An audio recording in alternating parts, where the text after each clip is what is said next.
વિક્રમ કામ પરથી સામાન્ય કરતા વહેલો ઘરે પહોંચ્યો. તેઓ તેમની ફરવા જવાની રાહ જોઈ રહ્યા હતા, જ્યાં તેઓ અને તેમની પ્રિય પત્ની નલિની શહેરની ભાગદોડથી દૂર 2 અઠવાડિયા માટે રજા પર જશે. નલિની, હું ઘરે આવી ગયો છું, તેણે અંદર પગ મૂકતા જ કહ્યું. નલિની સુંદર સ્મિત સાથે દેખાઈ. તમે આવી ગયા. તમારો દિવસ કેવો રહ્યો? હા, બહુ સારો રહ્યો. મારી બોસ સાથે લાંબી મીટિંગ થઈ હતી. ઓહ, અને આશા છે કે જ્યારે હું રજાથી પાછો આવીશ ત્યારે અમારી પાસે એક નવો ટીમનો સભ્ય હશે. શું તમે મુસાફરી કરવા તૈયાર છો? વિક્રમે પૂછ્યું. તેનો અવાજ ઉત્સાહથી ભરેલો હતો. નલિનીએ સ્મિત કર્યું. લગભગ બધું તૈયાર છે. તેણીએ હોલની તરફ ધ્યાન દોર્યું, જ્યાં એક મોટી થેલી સરસ રીતે ભરેલી હતી, જે સોફા પાસે પડી હતી. વિક્રમે જોયું કે નલિનીના સામાનની કોઈ નિશાની નહોતી. 1 મિનિટ રાહ જુઓ, તેણે કહ્યું. નલિની, તારી બેગ ક્યાં છે? નલિનીએ સ્મિત સાથે તેમના ડ્રેસિંગ ટેબલ તરફ ધ્યાન દોર્યું. તેના પર ટિકિટ હતી. ટિકિટ ધર્મશાળાની હતી, હિમાચલ પ્રદેશની. પણ મેં વિચાર્યું કે આપણે રાજસ્થાન જઈ રહ્યા છીએ. વિક્રમે આશ્ચર્યચકિત થઈને કહ્યું. નલિની ધીમેથી હસી. ઠીક છે, યોજનાઓમાં થોડો ફેરફાર થયો છે. આ વખતે તમે એકલા જશો.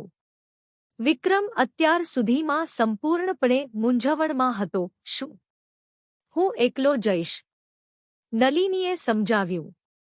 કે મેં તમારા માટે એક ખાસ રજા નક્કી કરી છે, વિક્રમ. તમે હિમાચલ પ્રદેશના બીર બિલિંગ જઈ રહ્યા છો. મેં પહેલેથી જ બધું ગોઠવી દીધું છે.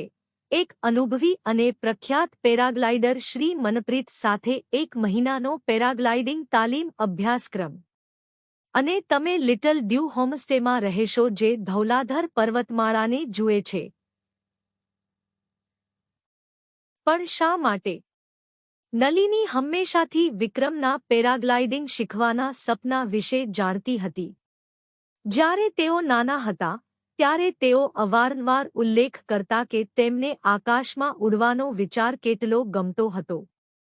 પરંતુ જવાબદારીઓ અને તાલીમ શાળાઓની મર્યાદિત ઉપલબ્ધતાએ તેમને પાછળ ધકેલી દીધા હતા.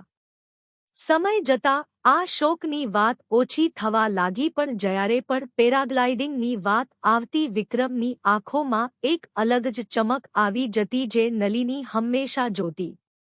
વિક્રમ, તમે જે કરો છો તેની હું કદર કરું છું.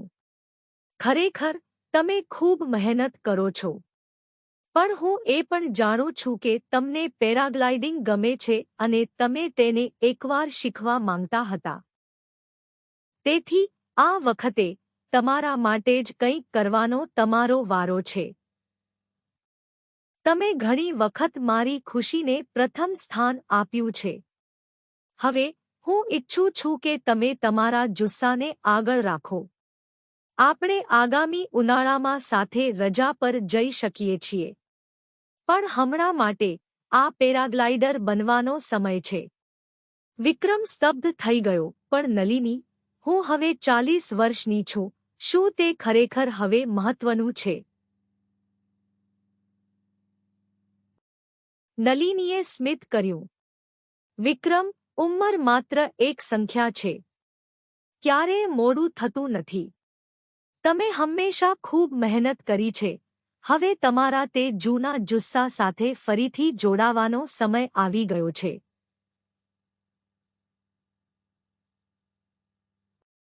અને ચિંતા ન કરશો. હું વચન આપું છું કે આગલી વખતે હું ત્યાં તમારા સાથે આવીશ. તેની વિચારશીલતાથી વિક્રમની આંખો ભરાઈ આવવા લાગી. આભાર, નલિની. હું હંમેશા પેરાગ્લાઇડિંગ શીખવા માંગતો હતો અને તે આખરે તે શક્ય બનાવ્યું છે. સાચું કહું તો હું ભૂલી ગયો હતો કે કંઈક નવું કરવું કેવું લાગે છે. પણ હવે હું પહેલેથી જ ઉત્સાહિત અનુભવું છું. નલિનીએ તેનો હાથ પોતાના હાથમાં લીધો. હું જાણું છું કે તમને તે ગમશે, પ્રિય. તેની સાથે સાથે તમે તમારા બોસ સાથે વાત કરી શકો છો. મને ખાતરી છે કે જ્યારે તમે ત્યાં હશો ત્યારે તે તમને ઘરેથી કામ કરવા દેશે. તમે નિયમિતપણે પેરાગ્લાઇડિંગનો અભ્યાસ કરી શકો છો અને આ સ્થળનો આનંદ પણ માણી શકો છો. આ એક ઉત્તમ તક છે.